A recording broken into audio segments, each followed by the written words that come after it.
تو ظاہر ہے اس کی پیشے کی وجہ سے اس کے لباس میں پرگندہ ہو جاتا ہے، بدبو آ جاتی ہے. تو ایسے شخص کو تو مسجد میں داخلے کی اجازت نہیں جب تک کہ وہ صفائی کا خاص خیال نہ رکھے لباس وغیرہ اور بدن کے حوالے سے. اور ایسے لوگ بڑے نمازیوں کے ایذا کا سبب بھی بنتے ہیں. جب اگر کوئی صف میں آ کے کھڑا ہو جائے نا تو قریب نمازی اس کے کپڑوں کی بدبو کی وجہ سے نماز نہیں پڑھ پاتا. وہ مستری اب اس کے لیے یہ ضروری ہے کہ اب جب مسجد آئے تو اگر مسجد میں نماز پڑھنے کا عادی ہے تو اب وہ لباس بدل کے آئے گا. ظاہر ہے اس طرح کے عمومی طور پر اگر دیکھا جائے تو تھوڑی توجہ نمازی کا عادی جو ہوتا ہے نا وہ اپنے لیے اہتمام کر لیتا ہے، اور لباس ساتھ رکھتا ہے، ہاں ساتھ رکھ لیتا ہے کہ یار میں نے جو ہے، بلکہ میں نے تو یہاں تک بھی ایسے دیکھے جو اچھا خاصا کام کرنے والے ہیں لیکن وہ نماز کے اہتمام کی وجہ سے اپنے لباس کو گندا نہیں ہونے دیتے، اپنے ہاتھ کو گندا نہیں ہونے دیتے، بار بار صاف کرتے رہتے ہیں. بے شک وہ اپنا موٹر مکینک کا کام کرتے ہوں گے، کسی اور دوسری شعبے سے تعلق رکھتے ہوں، لیکن نماز کی وجہ سے وہ اپنے لباس کا بھی اہتمام رکھتے ہیں، اپنے بدن کا بھی اہتمام رکھتے ہیں. اب اگر کوئی ایسا پیشہ ور مزدور ہے تو اس کو چاہیے کہ وہ اپنا کوئی دوسرا ایسا آلٹرنیٹ لباس ہو کہ وہ رکھے اور نماز کی وہ پہن کے مسجد میں داخل ہو جائے. اچھا مفتی صاحب یہ بتائیں کہ نزلہ، زکام، جسم کے کسی حصے سے خون نکلتے رہنا، پیپ نکلتے رہنا، کسی بیماری کا شکار ہے تو ایسے شخص کو آپ علماء کرام کیا مشورہ دیتے ہیں کہ وہ صفائی کی نفی میں آتا ہے اس لیے وہ خود کیا کرے کہ طہارت و پاکیزگی کے تقاضے بھی پورے ہو جائیں اور اس کی بیماری کا معاملہ بھی ٹھیک رہے؟ دیکھیں اس حوالے سے اور اس طرح کے اور بہت سارے حوالوں سے ہمارا دین جتنی رخصت دیتا ہے کسی اور مذہب میں اتنی رخصت نظر ہی نہیں آتی. ہمارے پیارے نبی صلی اللہ علیہ وسلم کا تو واضح فرمان ہے کہ یسرو، لوگوں کے لیے آسانیاں پیدا کرو. اسی طرح قرآن میں بڑا واضح فرمان ہے لا اکراہ فی الدین، دین میں کوئی زور زبردستی نہیں ہے. اگر اسے اللہ نے کسی ایسی آزمائش میں مبتلا کر دیا ہے تو وہ وضو نہیں کر سکتا تو شریعت اسے رخصت دیتی ہے تیمم کر لے. جن اعضاء پر زخم ہیں ان پر صرف مسح کر لے. اور اگر مسجد میں جانے میں اسے دقت ہوتی ہے اور اس طرح کا مرض ہے جس کی وجہ سے طہارت میں فرق آتا ہے کہ وہ مسجد کو آلودہ نہیں کرنا چاہتا، مطلب اس طرح کا اگر کوئی مرض ہو تو بعض اوقات بندہ کسی اچھے خاصے آدمی کے گھر پہ بھی نہیں جاتا کہ لوگ مجھے کیا کہیں گے، تو یہ تو رب کی بارگاہ ہے تو وہ خود اس بات کو پسند نہیں کرے گا. لیکن جہاں تک نزلہ وغیرہ کا معاملہ ہے تو یہ تو طبعی تقاضے ہیں اور کسی کے ساتھ بھی ہو سکتے ہیں.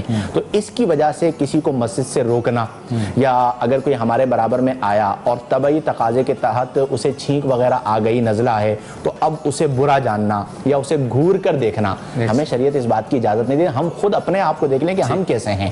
تو اس لیے اس طرح کے جو طبعی عوارض ہیں ان کی موجودگی میں وہ مسجد میں جا سکتا ہے. بس یہ کہ اس کی جو ضروری چیزیں ہیں اس کے پاس مطلب رومال وغیرہ ہونا چاہیے، وہ صفائی ستھرائی کا احتیاط خیال رکھے، مسجد کا فرش جو ہے وہ آلودہ نہ ہو، ان چیزوں کا خیال رکھ کے وہ مسجد میں جا سکتا ہے. ہر جمعے کو ہم روحانی گلدستہ جو ہے وہ مفتی صاحب سے گزارش کرتے ہیں، وہ پیش کرتے ہیں جس میں ایک وظیفہ آپ کو بتاتے ہیں تاکہ جمعے کے روز آپ کچھ نہ کچھ اس پروگرام سے لے کر جائیں. جی مفتی صاحب کون سا وظیفہ ہے؟ جی دیکھیں زندگی میں بڑے مسائل آتے ہیں، مصائب بھی آتے ہیں، مشکل مواقع بھی آتے ہیں. تو ان مشکل مواقع پر ہم رجوع کرتے ہیں کہ کوئی ایسا وظیفہ بتایا جائے کہ اس مشکل سے نکل جاؤں. تو سب سے اہم بات تو یہ ہے کہ مشکل کے وقت گھبرانا نہیں چاہیے. اگر اچھا وقت نہ رہا تو برا وقت بھی نہ رہے گا، وہ ایک وقت آئے گا کہ گزر جائے گا.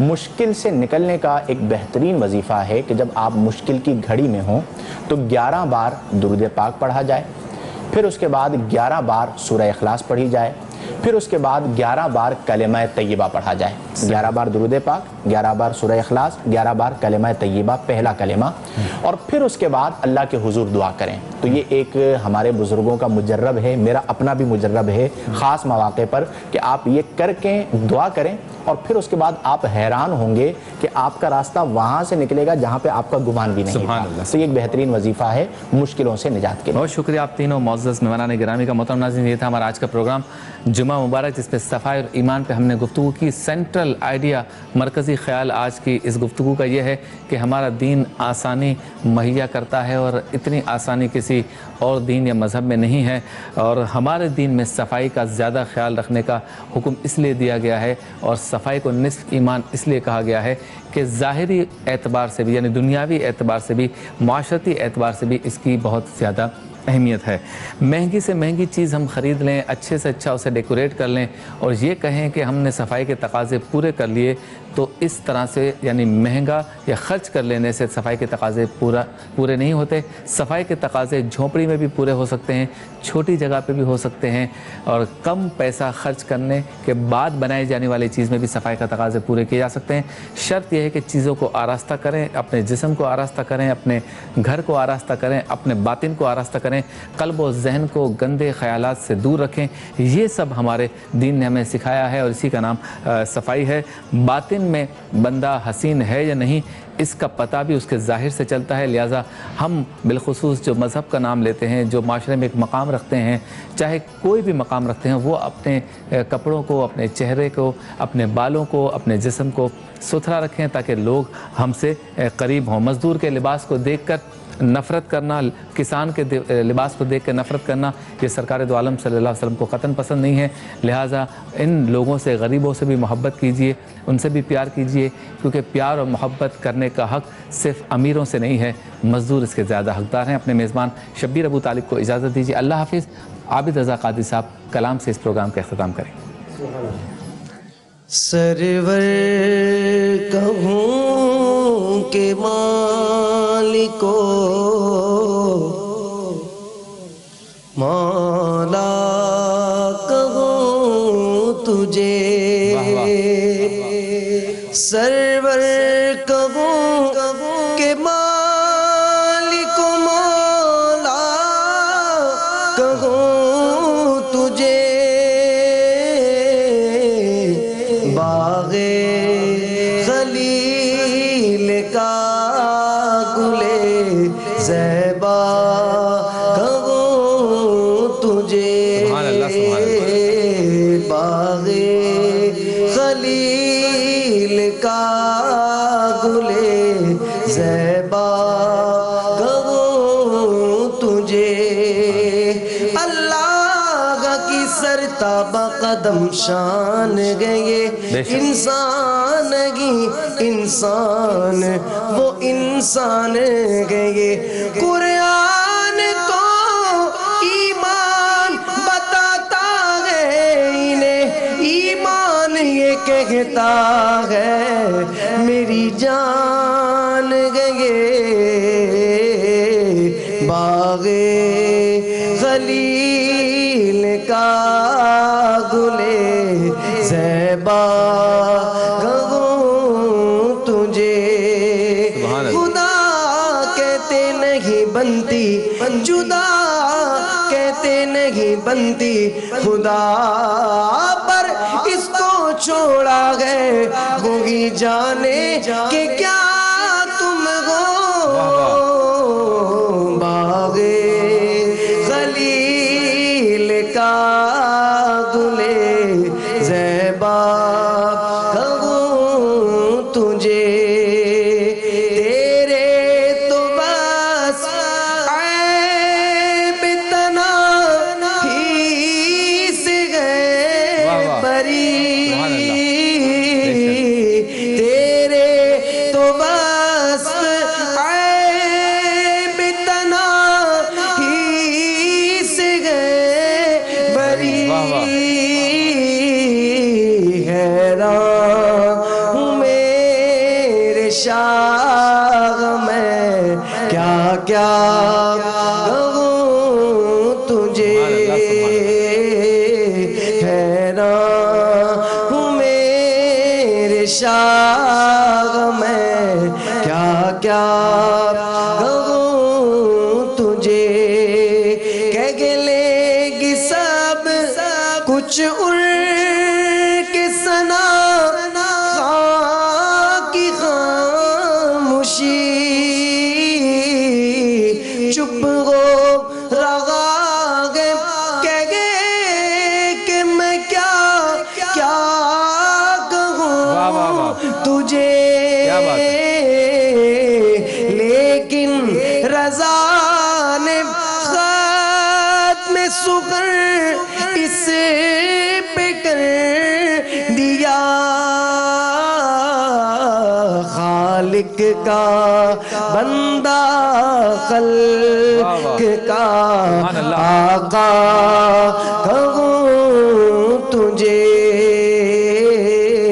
خالق بندہ خلق کا آقا کہوں تجھے سرور کہوں کہ مالکو مولا کہوں تجھے